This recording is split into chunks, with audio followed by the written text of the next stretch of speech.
her. But in the meantime, I want to bring in retired Major General Spider Marks. He's now the head of geopolitical strategy at Academy Securities. We got that key thing in. It was news to her that the State Department announced it's preparing military and charter flights. We know a lot of people have been stranded across those 12 countries. What are the logistics of something like that even like? Well, Chris, thanks for having me. An operation like this is called a non-combatant evacuation operation, a NEO.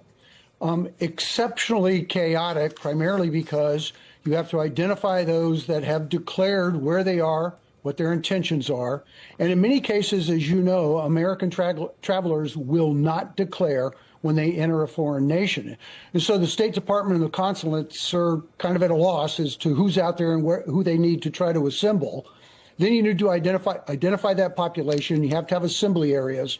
And you can just imagine as people begin to gather how they want to depart, where they should go, when are they going to return. So it's the definition of chaos. People are dragging bags, they're dragging parrots, they're dragging their pets. It's incredibly difficult to get this done well. And then you look at the population of U.S. citizens, American citizens in the Mideast. It's quite large in these countries that you've identified.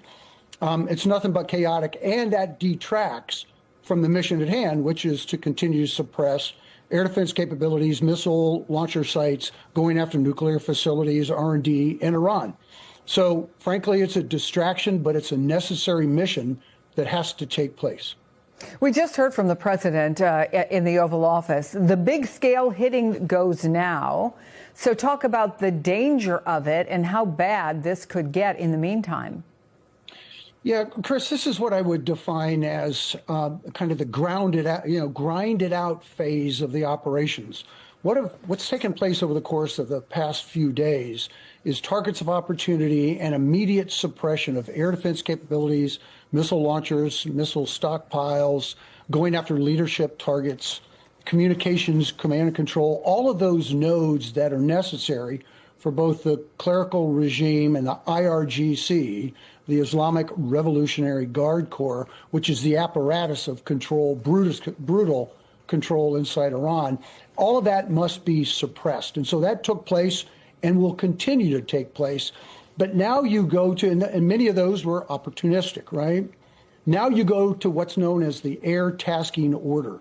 The ATO just lists the 1 to N targets that must be serviced in all of those categories.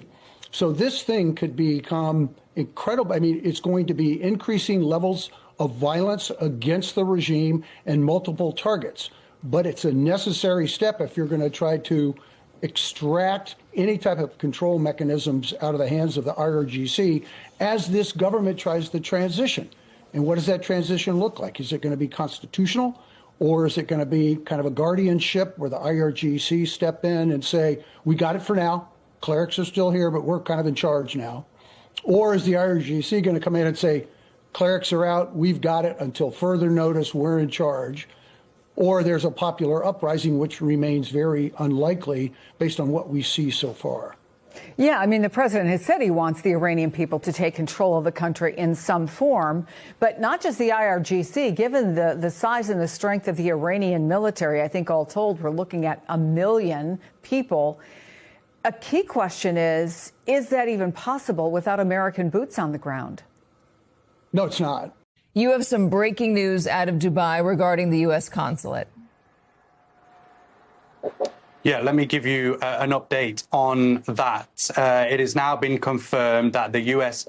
consulate in Dubai, in Al Seif, the diplomatic enclave in Dubai, was targeted by an Iranian drone. That drone was intercepted by UAE military systems, which intercepted that drone. But as a result, some debris and shrapnel fell down to the ground in the vicinity of the U.S. consulate, causing a pretty large explosion there. A lot of fire, a lot of smoke has been billowing out of the consulate for the last hour and a half or so. And we've now had it confirmed that that U.S. consulate in Dubai has been targeted by an Iranian drone. Now, it was my understanding that that consulate had been cleared of all diplomatic staff. They had evacuated the consulate over the last day or day and a half or so,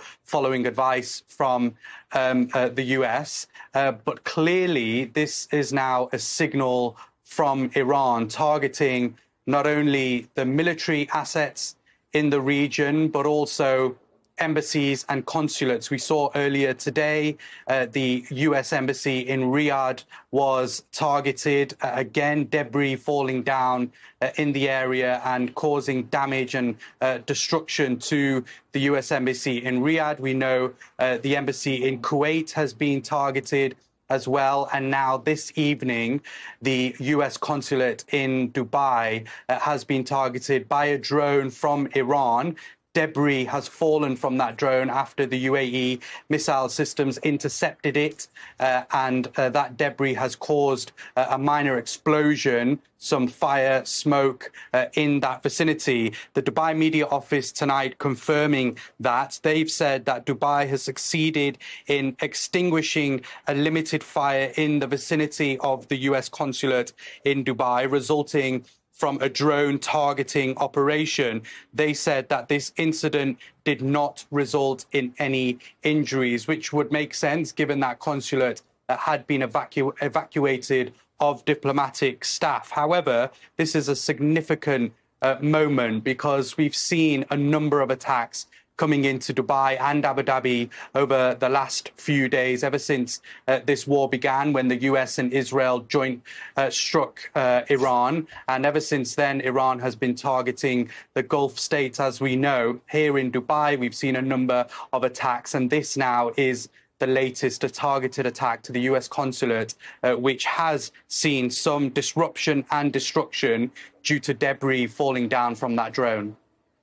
What are these drone strikes doing to the Arab nations across the Mideast, including there in the UAE? Well, they're hugely impactful. We've seen hundreds and hundreds of Iranian drones flying into the Gulf, targeting various assets. Yesterday and early on today, we saw a huge targeting of energy and oil facilities across the Gulf, here in the UAE as well, some actually hitting and causing damage and destruction. But also beyond the drones, a number of drones, there have also been ballistic missiles, those weapons flying into the UAE as well, and so and the wider Gulf. And so the Gulf has been on high alert over the last few days, and those military defense mechanisms have been working overtime over the last few days to intercept a lot of these missiles and drones. We know fighter jets have been up in the air, particularly the UAE, telling us today, the Ministry of Defense, that they've had to combat with some of these drones and weapons with fighter jets in the air, shooting them down. It's been a heavy operation for many of the Gulf states, especially here in the UAE. I think the big question is how did some debris manage to come out of this drone and fall directly at the US consulate? Of course, that would have been the target by Iran, knowing full well as well that there weren't any embassy or diplomatic staff, consulate general staff inside the consulate at the time. But this is a big moment because it does give us a signal of the direction that Iran wants to go into, firstly with Saudi Arabia and Riyadh, then Kuwait, and now the consulate here in Dubai.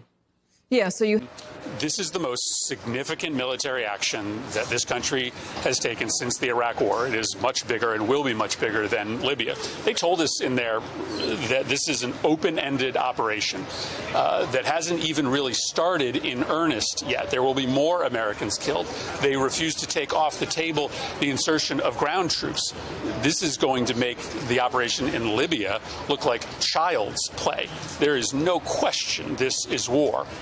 They have contempt for the American people. They have contempt for the American people because they think that they can carry out the biggest war in the Middle East since Iraq and Afghanistan without a single vote, without a single discussion in the public. I was just shocked by the way in which they, A, are dismissing the role that the American people play in deciding when we go to war, and how clearly committed they are to an open-ended engagement with no end in sight. If the war powers vote fails, what What can Democrats do? What can Congress do to stop the president from engaging? We shouldn't be acting like this is business as usual. We shouldn't be proceeding to legislation, providing votes to proceed to legislation until they put an authorization for military force on the floor of the United States Senate. This is as serious as it gets. This is war and peace. They told us in that room that there are going to be more Americans that are going to die, that they are not in the short run going to be able to stop these drones that are going to continue to fly into the Middle East. We have to have a debate in the United States Senate on an authorization of military force. It will likely fail. It will likely fail, and we shouldn't be voting to proceed to other pieces of legislation until we get a debate on this deeply unpopular, immoral, and illegal war with Iran. The criticism is that Trump initially projected strength, total dominance, no retreat, no surrender, but is now overseeing what opponents describe as a large-scale American withdrawal from the region. Evacuations using special aircraft are presented as evidence that the situation has escalated beyond expectations. Critics argue that conflict was launched without sufficient planning.